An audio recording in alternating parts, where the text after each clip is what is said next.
Hey everyone.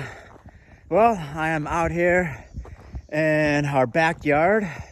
I'm going to be taking a little walk back here, and I am going to be discussing 3 methods that I use to cope with living with depression and anxiety. And maybe you guys can apply these methods as well if you're suffering from any kind of depression, anxiety, loneliness. And one of them I'm actually going to be demonstrating the method. So here are 3 ways that have really worked for me when it comes to dealing with my depression, anxiety, and loneliness. And the first one being, of course, working on my portfolio project, doing any kind of data analysis, working with Tableau, Power BI, Python. Yes, I actually find that really mentally stimulating. The mental stimulation helps to kind of keep those dark thoughts away. It puts me in a good mood. It helps me to just kind of like focus on what I'm trying to solve, the problem I'm trying to solve.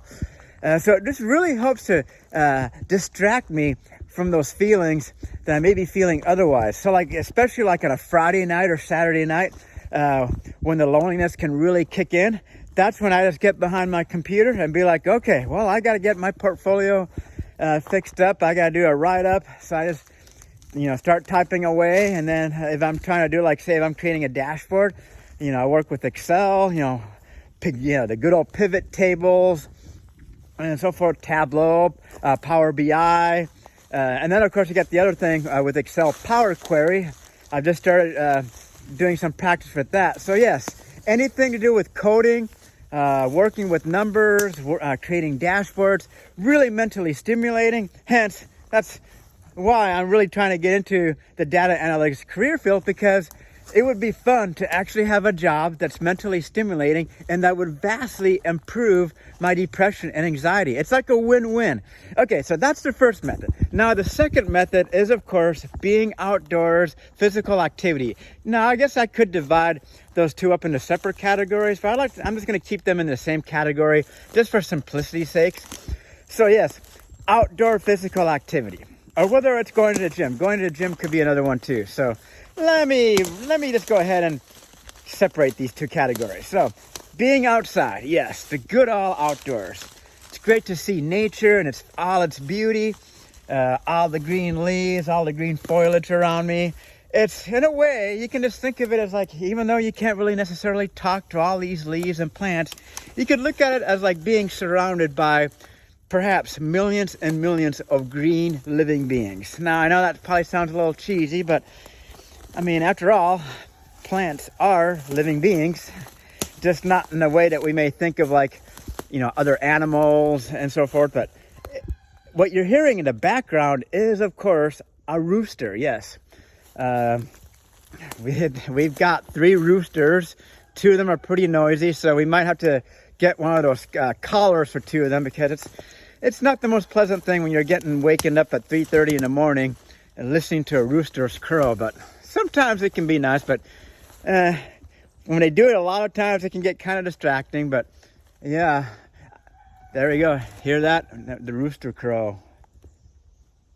I'm actually kind of glad they're crowing so you guys can actually listen to it a little bit. But okay, so yes, being outside, soaking in the beauty, being thankful for nature, our surroundings. Whether, I know some of you may not necessarily live in an area where you have easy access to like a good park or a good area to kind of just like recreate in, but regardless, just kind of being outside, being in the weather, that's a great coping mechanism to kind of help with your mood. And of course, now physical activity. Physical activity is a favorite of mine to kind of help boost my mood. And of course, it can depend on the kind of physical activity. So if I'm feeling like a lot of irritability or anger, this is when I really like to do anything that involves downhill, like whether it's downhill trail running, or like yesterday, for an example, I went on a bike ride after I had done my live stream, and I wasn't setting out to do any PRs or anything, but I figured, why not? There's hardly any traffic on the road. And after having had a lot of job rejections and even having been ghosted a few times in this job search of mine, I figured I kind of let out some frustrations yesterday, and I wasn't going out there to set any kind of PR, but somehow I ended up setting a PR. But let's see, what was my time? Almost like, it was like 50 seconds faster. So it's like, so I met my goal of placing in the top 100 there was this segment, Artist Point, all the way from the Artist Point parking lot down to like the bridge, which is like almost 3,000 vertical, actually it is 3,000 vertical feet, 10.5 miles, super curvy road, really technical descent, no guardrails. So if you overshoot a corner, yeah, you could be tumbling a few hundred vertical feet. Or if you overshoot a corner, you're going to be smacking into a tree. But it's a very hair-raising descent. It's actually like got so many corners that actually a couple of times I started getting a little dizzy. I mean, that's how fast I was trying to go. And so it was an exhilarating, but that's one of my favorite ways if I'm feeling like kind of like some irritability, frustration, and this even depression. I really like to take it out on going downhill. It's just a way to like really get yourself in like kind of like an alert mood, super exciting. And then afterwards, it's like, whew, I made it. Now I've got to go back up this hill. So that's always a fun part when you start from the top, you go downhill, and then you gotta bike all the way back up. But biking up, you can pretty much go as hard as you want. So I went pretty easy. So it was fun.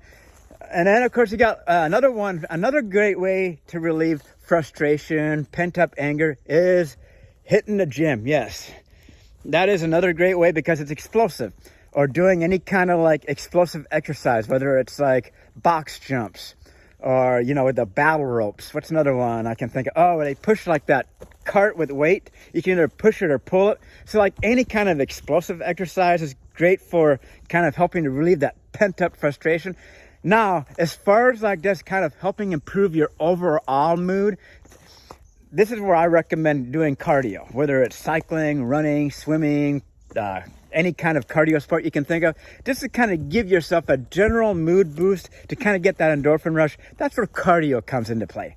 So yes, you've got different modes of exercises out there. So depending on like what works for you, I mean, it's gonna vary from person to person, but that's my suggestion is just try to get out there, go for a walk, go for a hike, bike if you have a bike, or whatever you can to kind of get that mood up there. And even if you're finding really hard difficulty getting yourself, to do something, just start off with like a 5 or 10 minute walk. Nice and simple. Now, I know I really haven't been walking around here too much, but now on to my third coping mechanism.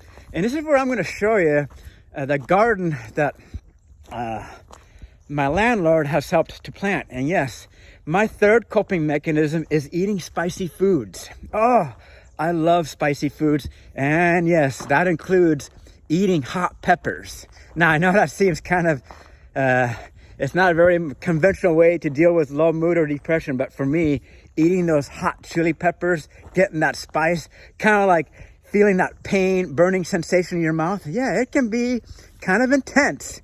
And actually here is a garden that we've got. So we've got some eggplant growing here. You can see the flower starting to bloom. That's going to eventually die off, and that's where the eggplant will start forming. I don't know what these leaves are. I'm guessing it's some kind of cantaloupe or something, but they just like randomly sprouted up out of nowhere. Really interesting. Don't know what they are. We're guessing they're some kind of cantaloupe, maybe pumpkin. But yeah, it just kind of came out of nowhere. This is another pepper plant here. More chili peppers. These are cucumber. Oh yeah, I'm a big fan of eating cucumber. Yes, I love cucumber. See if I can actually pull up a cucumber here. Let's see, I don't want to ruin. Oh yeah, there's a decent sized cucumber right there. Oh yeah, look at. Oh, that's a decent sized cucumber. Oh, it's getting close to being able to be harvested. Yeah. Now let me take you to one of the plants here that's growing a lot of chilies. If I can find it here. Oh, here it is. Ah, yes. These chilies here are super spicy. They're hotter than a serrano pepper. I'm guessing these things are at around 50,000 Scoville heat units. And they're green. They're going to turn red But I'm gonna go ahead and pick myself one of these peppers. I'm gonna pick a smaller one because I want to let them turn red before I eat them too much. But it's time to it's time to put myself in a better mood, and of course, easy access. I'm gonna eat this pepper here. Actually, if I can just, actually, I hate to do this. Yes. Well, I've already, now I'm kind of committed because I just took the pepper off. Well, I've already, yeah, come on, I don't want to destroy that. Okay, this is not a very conventional way to do this. I don't want to destroy it. Okay, bear with me, guys. I'm trying to take the pepper off because I've already, there we go, cool.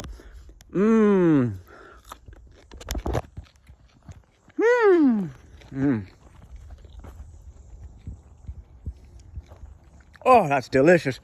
Oh, and spicy too. Oh, wow. Yeah, and it's only going to get more spicier once they turn red. That's when they would get really spicy. Over here, I've got some of my favorites, the habanero pepper. They haven't turned orange yet, so it would be kind of pointless for me to eat a habanero right now because they're still green. And if I eat them now, they're not going to really have any spice to them. But yeah, habanero pepper. Obviously, we got a lot of tomatoes. I want to see if I can grab another pepper, but I don't want to see if I can. Oh, and then here we've got a lone eggplant. One of the first eggplant that has been growing. It's a lone wolf right now, but yeah, it's a lone eggplant right there. It's called a black beauty. Oh no. And unfortunately, this flower came off, which is a shame because this would have been another eggplant. But luckily there's another bud coming here. But yeah, this is just a lone eggplant here. These are called the black beauties. Kind of an interesting name for an eggplant, the black beauty. So yeah, this is kind of like our garden here, eggplant, cucumber, tomatoes. And like I said, yeah, eating chilies is a coping mechanism to help me cope with depression, loneliness. I'm just trying to see if I can grab another see if I can find another pepper here. I know we have another plant that's growing some peppers. But yeah, I want to wait till they turn red. That's the thing. Yeah, I want to really wait till they oh, there we go. There's another pepper here. There's another pepper there. Yeah, okay. So, actually, what I'm going to do is because I want to let the plants grow. I'm going to go inside and I'm just going to have myself, to close out this video, I'm going to go inside and just have myself a habanero. One that's actually like orange and nice and spicy. Oh yeah, I just gotta finish off this video because I know someone wanted me to do a pepper video, and I know this wasn't necessarily a hardcore pepper video, but at least I'm closing it out by eating myself a good, fruity, delicious habanero pepper. And then I'm gonna have to quickly eat something because I'm kind of on an empty stomach, and eating hot peppers on an empty stomach can be quite excruciating. Okay, so I'm inside. I'm gonna get myself a habanero. None of my roommates are home right now, so I've kind of got the place to myself.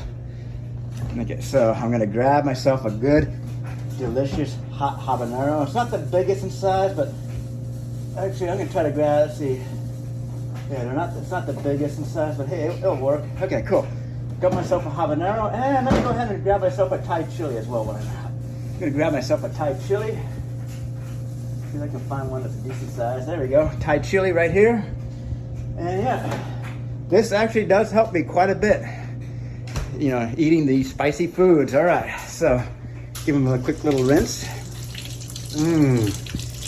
Delicious hot peppers. Hot peppers.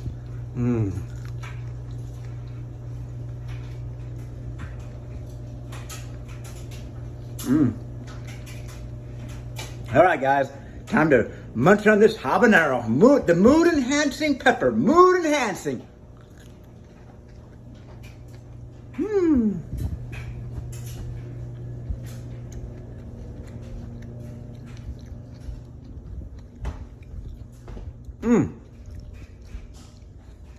super delicious. And then of course, about 5 to 10 minutes of a little bit of pain in the mouth, burning, but not so bad. Habaneros aren't too bad once you get used to them. But then you get that endorphin rush that kicks in.